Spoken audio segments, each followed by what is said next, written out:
Hi, welcome or welcome back to a new draw with me and to my first YouTube video of 2026. My name is Ali or Ali Orange, and today I'm drawing some Ateez fan art. Let's just get right into it. So in this video, I'm gonna kind of go over my process of creating an AU, or an alternate universe if you will. Specifically, I'll be talking about my Adventure Time AU I've done for Ateez, which is still ongoing, even though it's been a couple years now.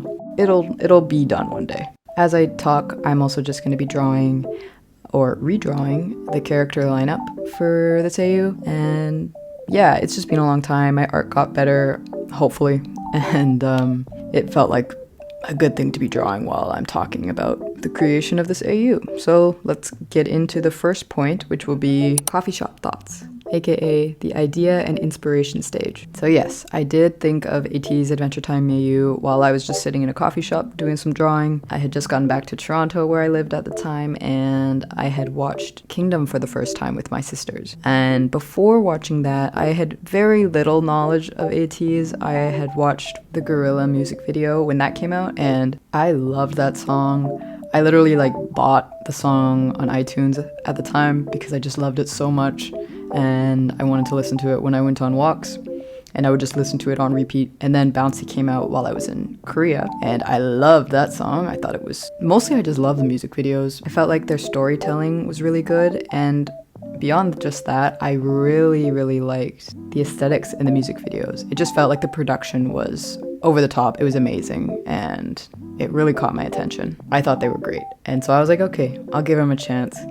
And that was about August of 2023, and then I started working on Adventure Time AU a month later. So truthfully, when I started working on the AU, I actually didn't know the members of Ateez that well. I had a loose understanding of everybody. I'd watched some performances and a couple interviews and wanties, but I didn't know them that well, so I was just kind of pulling from the abyss and hoping for the best, but I didn't think I was gonna really build on the AU like I did. So what happened, I think, was the last episode of Fiona and Cake had just come out because I sent a text to my sister saying I was thinking of an Apocalypse AU on September 28th. And that is also the day that the episode Cheers came out. So I'm assuming I was seeing all the spoilers on my social media feeds and was struck with inspiration. I don't know. It had been quite a long time since I watched Adventure Time start to finish, so this kind of made me want to watch it all again, and now I've watched it again and again and again since. But obviously I knew I had certain elements that I wanted to draw from, seeing what was going on with Fiona and Cake. I really wanted a multiverse element, so that would be Jungho and Yuno. And then I love the Simon and Marcy dynamic, so that's Seonghwa and Yosang. I needed a hero, so that would be San. I wanted some kind of grass character and some kind of fire character, so that was Wooyoung and Mingi. And then I guess Marceline honestly was kind of cut up into two, because I also drew inspiration for Hongjun from her. Although I do want to say, full disclaimer, nobody in Adventure Time AU directly reflects anybody from the show. Like, if you're looking for someone to reflect Princess Bubblegum, there is no Princess Bubblegum. Nobody is supposed to be Princess Bubblegum. They're only supposed to be themselves in this setting. I kind of, in retrospect, maybe I should have had a candy person, but honestly, I was just really looking at the themes that I wanted to put in. I wanted the apocalypse vibe, I wanted the multiverse vibe, I wanted the dynamic between the Simon and Marcy-like characters, and I wanted a cursed character, and then everything else just kind of came from that. But no specific characters are supposed to be anyone else. I just ripped off of Marceline, I guess. That's just the way it went. Sorry, Marcy. So then I started making character concepts, and I started with Seonghwa and Yosang. I had them pretty clear in my brain almost right away. I wanted Seonghwa to kind of take inspiration from Simon, but not really from Ice King. So I wanted him to be like a guardian figure, but I wanted him to have a totally different backstory. So he's not an antiquarian. And for some reason, I had the idea of him being fused with the fallen star. I had that idea very early on. I don't know where it came from. I think it's just Seonghwa and stars, they go together. So that was pretty quick. I think I was thinking of Howl's Moving Castle, to be honest, actually, when I think about it. And then Yeosang, obviously, I took inspiration from Marcy. I wanted him to be a vampire, half human, half demon. Personality, though, of course, he doesn't really take anything from Marceline. He's just supposed to be Yeosang, from what I had seen at that point. That was my interpretation of him. And I really wanted him to be that character, not because I knew much about Songhwa and Yeosang's bond in particular.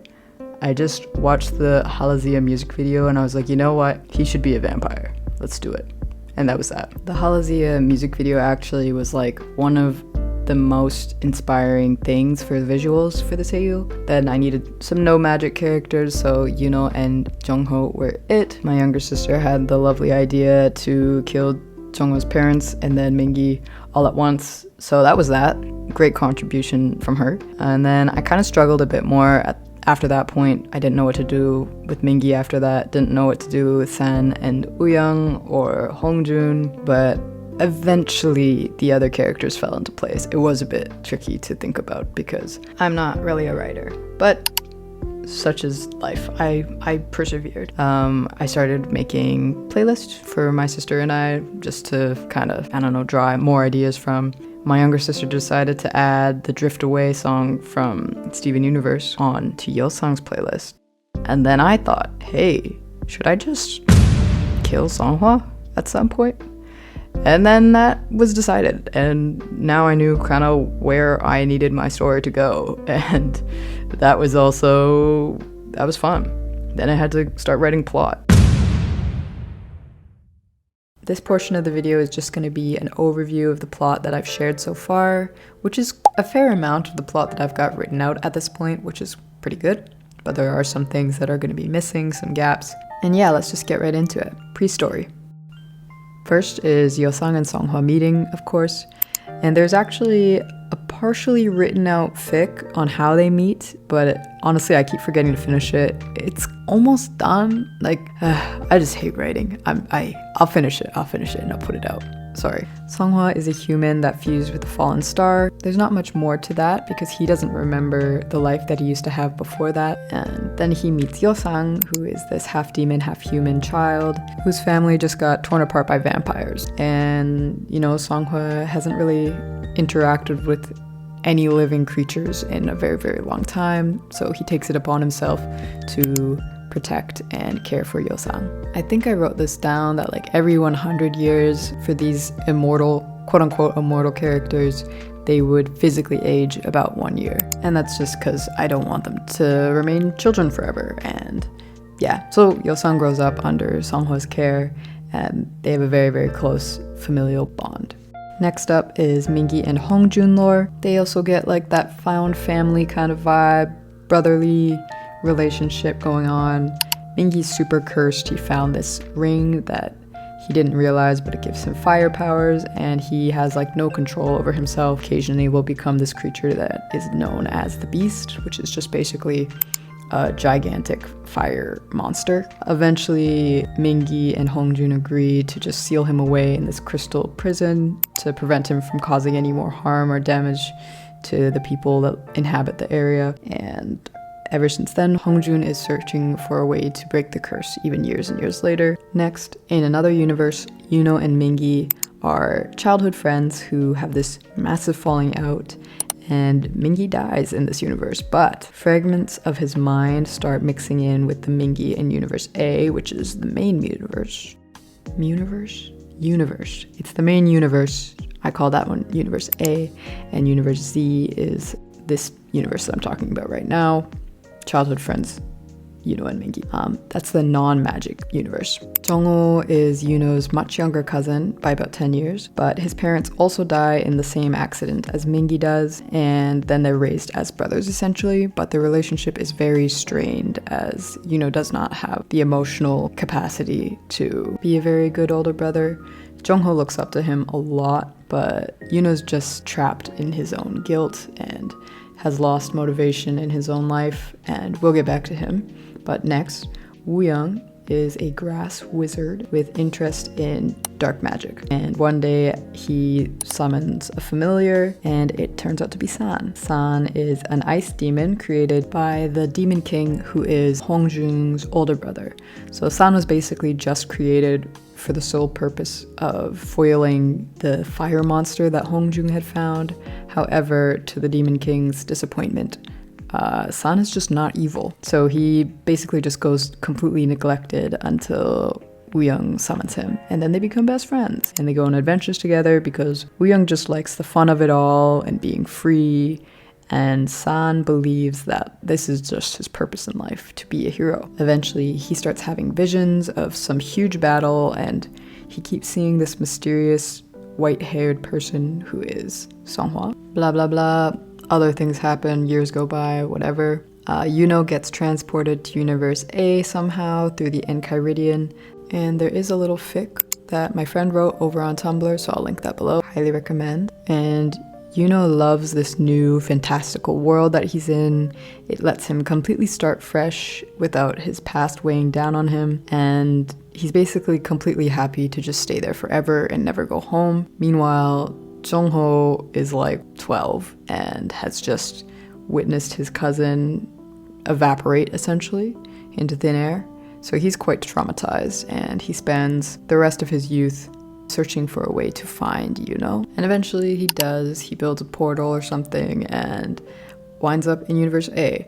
Listen, I have not written all the details of this part out. We go as we go. Next up. Okay, now we get into the main story. So, just a quick side note, Hongjun at this point has kidnapped Songhwa just because he is searching for literally any magic that's powerful enough to break Mingi's curse. Anyway, that would happen off screen. Irrelevant, whatever. We'll get back to it, kinda. So Jongho stumbles upon Mingi in his crystal prison and somehow frees him. And you may ask, how? When's part 2 coming of that comic you just put out, Ali?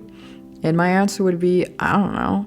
I didn't get that far. As a matter of fact, when I was writing that comic, I had no idea what the next panel would be every panel that I did. We go as we go. I have no idea what happens. I'm just as lost as you are. Anyway, meanwhile, Yosang is looking for Songhwa, who has obviously been taken, disappeared, which is very unusual. He bumps into San, Wooyoung, and Yuno, who are also looking for Songhwa because he's this mysterious guy that has been appearing in San's dreams for the past several months or whatever. Eventually, after I'm sure there's some adventures and shenanigans, eventually everyone meets up. And then after that, I just imagine a lot of episodic stories. They'd go on semi-unimportant adventures, bonding, etc., etc. On one adventure, Mingi, as the beast, would accidentally burn Jongho, which leads to lots of drama, which is so fun. Lots of filler episodes. There's got to be a beach episode. Lots of episodes maybe where Wooyoung is messing around with dark magic, I'm sure. Some fun bonding episodes between Hongjun and Songhwa, because that's always fun. Anyway, San's visions get a lot more detailed, and it becomes clear that the reason Songhwa is in all these visions isn't just because he's like some big hero, it's because he's going to die, and there just doesn't seem to be anything San can do about it. It's inevitable. Anyway, yeah, Songhwa dies in the final battle. Then there would be a really cool post-story Yosang-centric arc where he just can't accept Songhwa's death, and he and Jongho kind of trick Yuno into helping them build a portal to try to find another world where Songhwa is still alive. Jongho's just being a good friend and wants to help out, and Yuno just wants to connect with his cousin who he missed his whole life growing up. They have a very strained relationship even still. They have not really managed to bond or connect despite the obvious love between them. Lots of fun. Love family drama.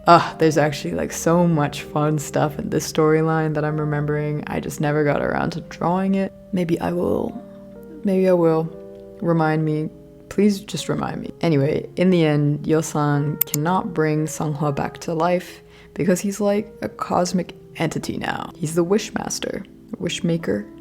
I don't know. Also, there is another post story where Mingi loses his arm.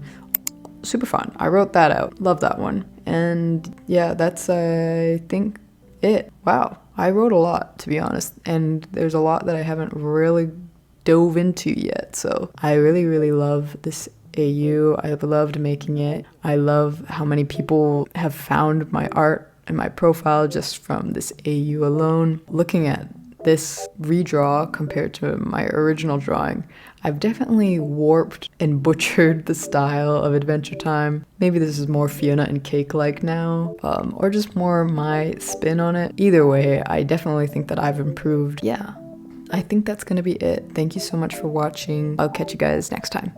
Okay, see you guys. Bye.